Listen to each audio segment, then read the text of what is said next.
In today's episode, we are going to learn about the HRD intervention learning. We will be covering learning, the meaning and the learning principles, the broad categories of issues that should be considered to maximize learning in the organization, and the personal characteristics that affect trainee learning and the training design issues. Learning is a vital aspect of all HRD efforts. With the growth of corporate universities and other learning centers, there is a new position in many of the companies, big companies, namely Chief Learning Officer. This is more than a renaming of training director's position. Such an individual who is designated as the Chief Learning Officer is an individual who must emphasize both individual and organizational objectives and be able to effectively use different forms of learning delivery. Learning is defined as a relatively permanent change in behavior, cognition or affect that occurs as a result of one's interaction with the environment. So, there are several aspects in this definition. First, the focus of learning is change, either by acquiring something new or modifying something that already exists. Secondly, the change must be long-lasting. So, it must have a permanent effect on the behavior of the individual and it should remain permanent and he should be able to perform out of the learning. For example, if an administrative assistant can recall the commands needed to create a macro operation in a word processing program, on the second day of the training course, he is not able to remember, or 4 days back on the job he forgets everything, then there is no learning that has occurred. Thirdly, the focus of learning can include behavior, cognition, affect or any combination of these three. Learning outcomes can be skill-based, cognitive or affective. Finally, the learning results from an individual's interaction with the environment is important. Learning does not include behavioral changes attributable to physical maturation or temporary condition. Researchers have studied learning from different perspectives such as behaviorism and cognitivism using both human and animals, which we have seen in a lot of experiments in organizational behavior. Two main approaches have been used. One approach is to study how people learn simple tasks like identifying symbols or associating pairs of meaningless syllables. The goal of this line of research is to basically identify the core principles that apply to learning any kind of content. The other approach focuses on how people learn complex tasks including school subjects like reading and math. Although some researchers who use this approach seek generalizable principles, many believe that learning cannot be separated from what is being learned and therefore different principles may apply to different learning outcomes. The cornerstone of learning theory is the concept of association. Now, what is association? It is a process by which two cognitions become paired. For example, when somebody says a dozen mangoes, you are able to think it has 12 mangoes. So, the thinking about one evokes thoughts about the other. So, for an adult, it is not required that one has to bring clarity to the fact that dozen mangoes means 12 mangoes. The three principles that affect the learning of association include contiguity. Objects that are experienced together tend to become associated with each other. For example, when you learn vocabulary in a foreign language, we usually pair new words with an object or picture. So that we are able to easily understand. So that is what is being taught in the early childhood also.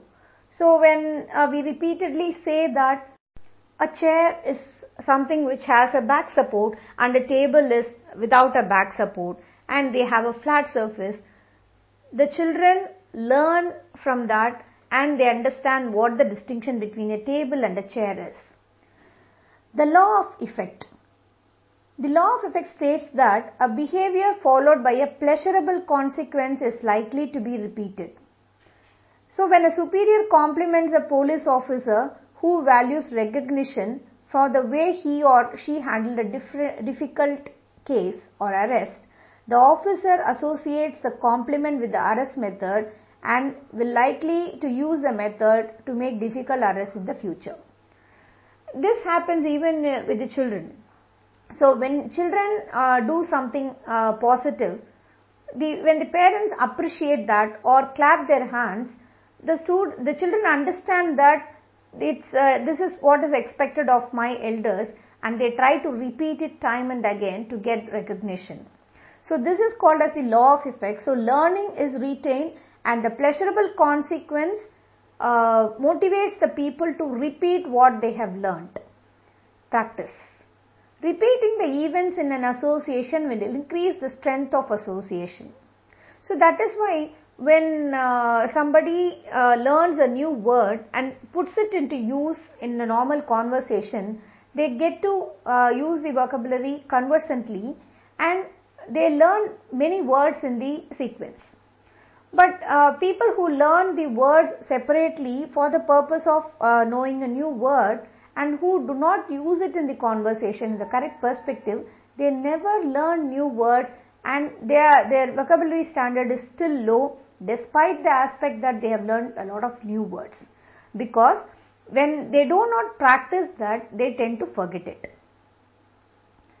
A group of researchers known as Gestalt psychologists offer an alternative to the association view of learning. According to them, learning occurs by trial and error or by associating facts and ideas. It happens suddenly in the form of an insight too. It's also called as epiphany or an aha experience.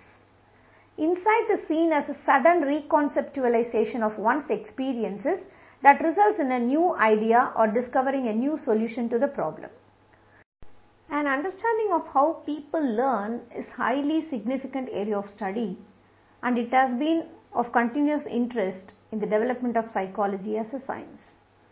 Learning is a function of the inner workings of a mind and has created a number of methodological difficulties.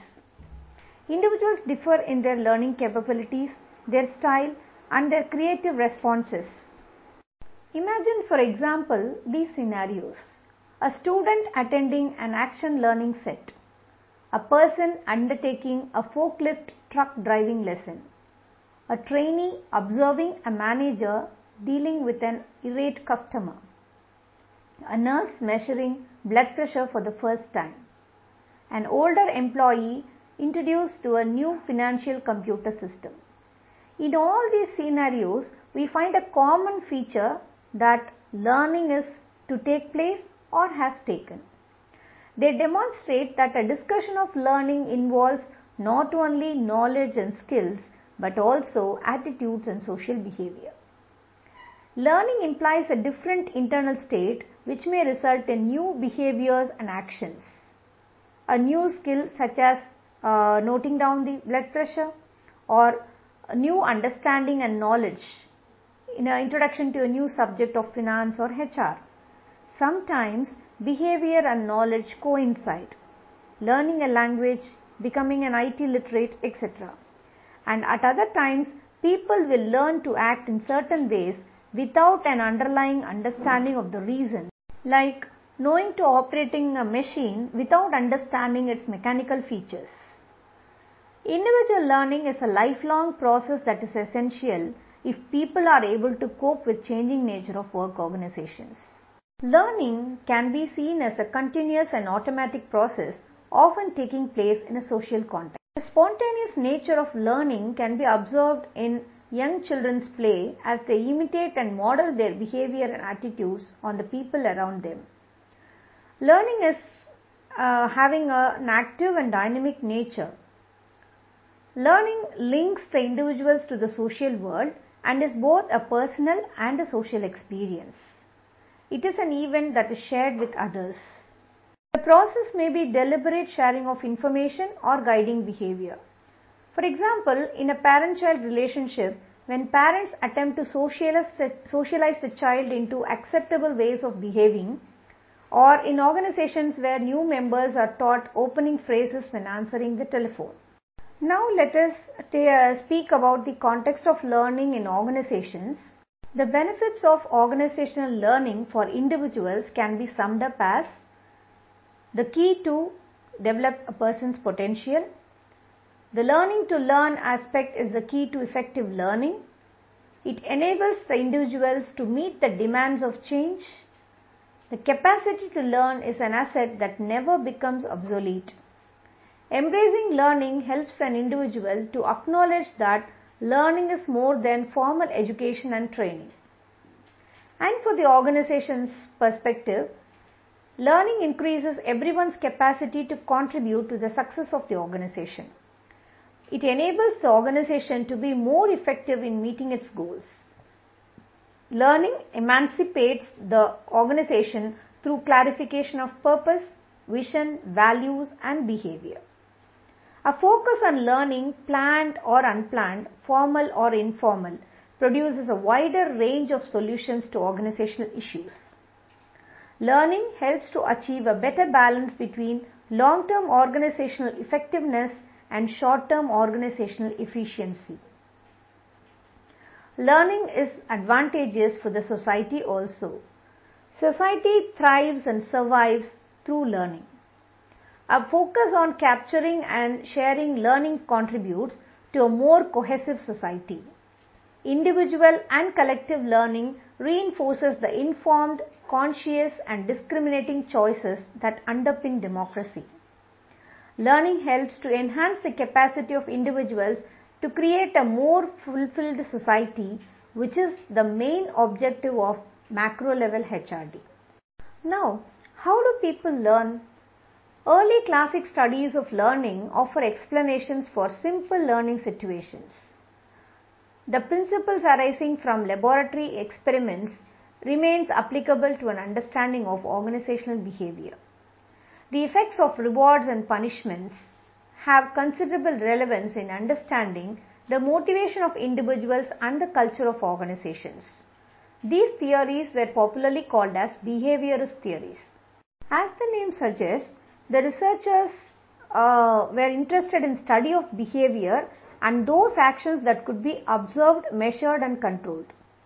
Ideas and thoughts in people's minds were considered inaccessible to objective scientific measurement and were therefore excluded from the behavioral study. Watson, a behavioral scientist, developed the law of exercise and association. He refers to the process that occurs when two responses are connected and repeatedly exercised. He called it the study of fixed habits and routines. In organizational life, we can see evidences of this in the habits and routines at work.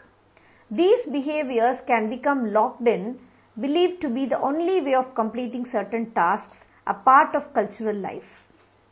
Speech is a further illustration of our routine habits. The predictability of a greeting provides acknowledgement of our existence. When people say, "How are you?" they do not expect to be given a rundown of your medical history. The rhetorical question really is saying, "Hello, I see, acknowledge and recognize you." Pavlov, who was working in Russia, developed a theory called classical conditioning. His laboratory experiments demonstrated how instinctive reflexes such as salivation could be conditioned to respond to a new situation and new stimulus. Through his repeated experimental studies, he showed the power and strength of association. Sitting in a waiting room at a dentist and hearing the sound of a drill may invoke an increase in our blood pressure or heart rate. There's nothing to do with any actual pain we may be experiencing. Training for some occupations may depend upon learned associations and automatic reactions. An example being initial military training. If fire drills are to be successful, immediate reaction to the bell or siren is essential. Thorndike's work drew attention to the outcomes of learning, the law of effect. All learning is a process of stimulus response. The strength of the stimulus response link is dependent upon the extent to which the experience is pleasurable. Behavior that results in a favorable outcome is more likely to be repeated. Skinner advanced the theories of Thorndike and produced a thesis of operant conditioning. Skinner's experiments on animals showed the effects of reward and punishment on animal learning. Unlike classical conditioning, learning was rewarded after the response had occurred. He proved that a response would be learned when the animal associated the behavioral response with a reward or reinforcement and could be broken with punishment. Negative reinforcement was also shown to be powerful. These experiments demonstrated the importance of stimulus-response bond, but the reward was the prevention of something painful or nasty thing occurring. Punishment is trying to break the stimulus-reward bond. Skinner and his researchers applied operant conditioning theory to many experimental situations. Skinner and colleagues were able to train animals to perform complex acts by a process known as shaping. Behavior is shaped through a series of small but successive steps, with rewards given for those responses that approximate the desired end result. The technique of shaping, modifying and controlling the behavior, and identification of the stimulus-reward bond can be applied to work situations too. For example, bonuses, commissions, prizes for reaching sales targets and Employee of the Month awards, all these are the applications of the operant conditioning. Social learning theory is based on the premise that people learn by observing and interacting with others and through imitation. Even aggressive behavior can arguably be learned by imitation. People learn by watching others. The term modeling was coined by Miller and Dollard to explain learning by imitating others and role models as a label for those individuals who are held up as examples of good practice. Miller and Dollard's research brought attention to cognitive functions of thinking, perception, attention and memory in addition to behavioral responses.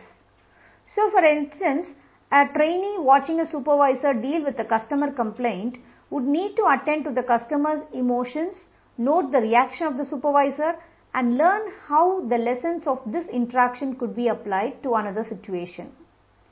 Social learning also relates to standards of behavior and action expected from members of the organization by observing and imitating.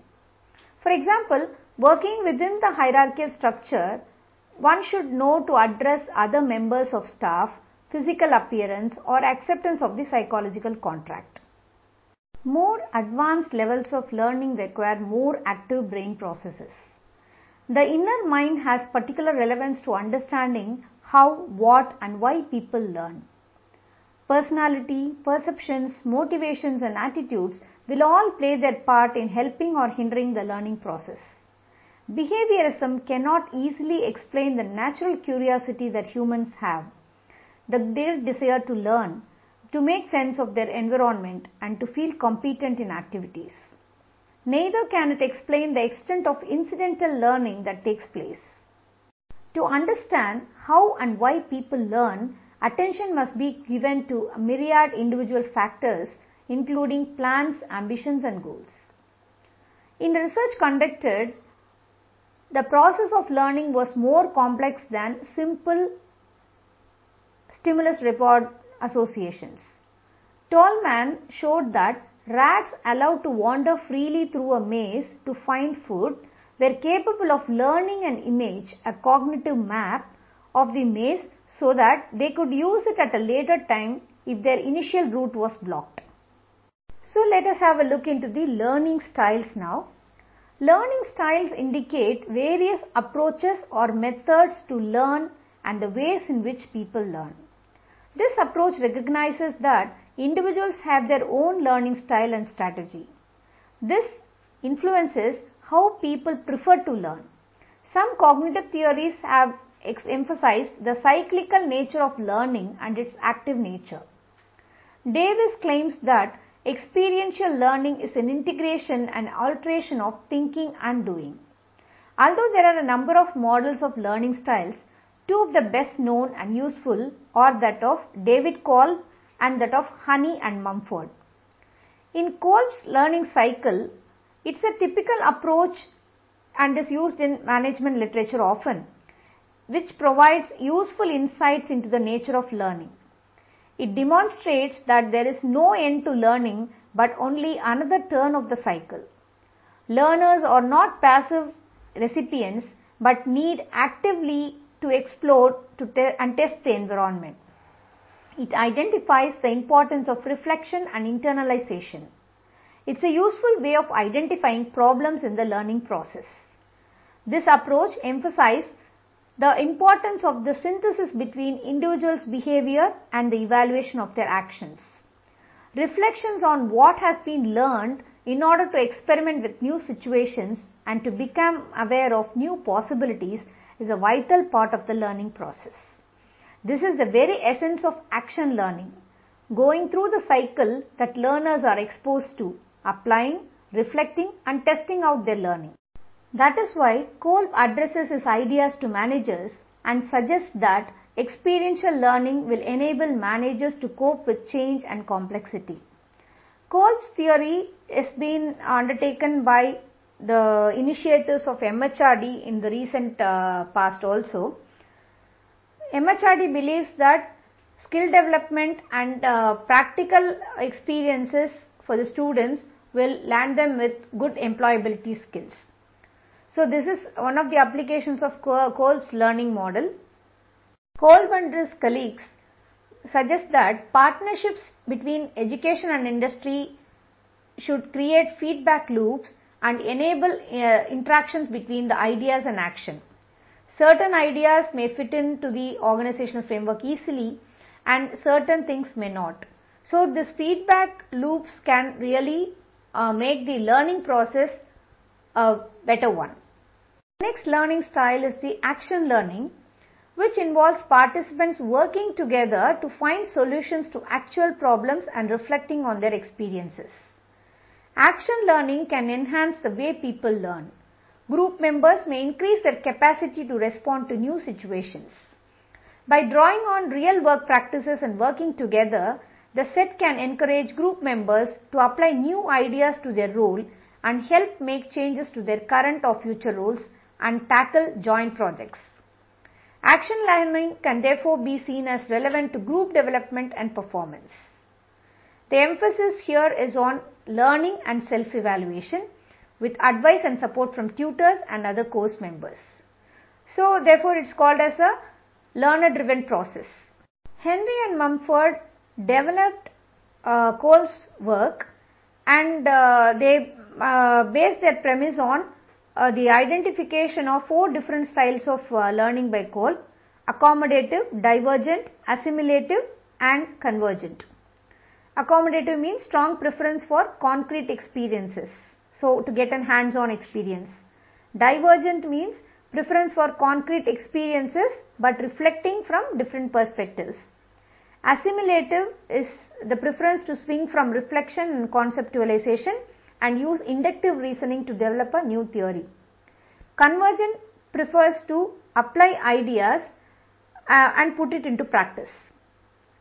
Honey and Mumford simplified Kolb's learning cycle and refined his learning style questionnaire.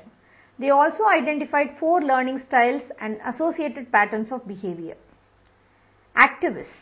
What's new? I am game for anything. These type of people are enthusiastic. Activists are enthusiastic, flexible and open-minded. They like the challenge of new experiences but can become bored with long-term routine procedures. Activists enjoy out here and there. They tend to think first and consider consequences later. Reflectors. They are cautious and slow to reach conclusions. They collect and analyze and they maintain a big picture perspective. At discussions and meetings, reflectors prefer to adopt a low profile and take a back seat. Theorists. They have a logical and disciplined value rationality and objectivity. They assimilate disparate facts in order to understand coherent theories. They tend to be perfectionists and reject subjectivity, lateral thinking or flippancy. Pragmatists, they want to know how a thing learned can be put into practice. They like to experiment and seek and try new ideas or theories. They enjoy challenges and problem solving. Pragmatists are practical, down to earth, quick to make decisions, and quickly bored with long-term discussions. The researchers claim that an understanding of one's learning style will enhance learning effectiveness, whether as a trainee or as a tutor. Although all styles are necessary, individuals tend to be more comfortable with and focus on one particular style. An integrated and effective learner will be equipped to manage all 4 styles, even though the learner may have a preference for one. Knowing one's learning style may help avoid repeated mistakes by attempting activities to enhance alternative styles. Organizations need to recognize the simple fact that different people learn in different ways and should take the following actions. Give people the opportunity to discover their most natural learning style. Offer learning opportunities that suit people with different learning styles. Recognize the need to complete the full learning cycle. Help people to translate the learning cycle into an upwards continuous spiral of learning. E-learning is now a global phenomenon and is central to many organizations. It's not difficult to see why online learning is growing in popularity, and particularly during this COVID-19 situation, everybody has been forced into it whether they liked it or not. It offers the opportunity to provide a standard message to a large number of widely geographically dispersed people with minimum disruption to their working or private lives. Where large number of learners are involved, learning materials delivered online can bring the cost per learner to negligible proportions. So learning has become more accessible than ever before, and there is an increasing use of technology as a means of enhancing the learning situation. E-learning is more appropriate for acquisition of knowledge, but there are doubts in its application to training in social skills. Despite all reservations, as communication technology develops and as people want to learn exactly what they need to know with minimum disruption, e-learning will become an increasingly significant part of learning. Learning theory can be applied to organizations in the following areas: self-development, learning what to do, skills and knowledge, learning how to be in terms of role behavior, learning the ropes, socialization process and culture and the social rules, norms and attitudes, development of others, personal development, training others and developing their potential, including skills of mentoring and coaching, development of planned learning events, development of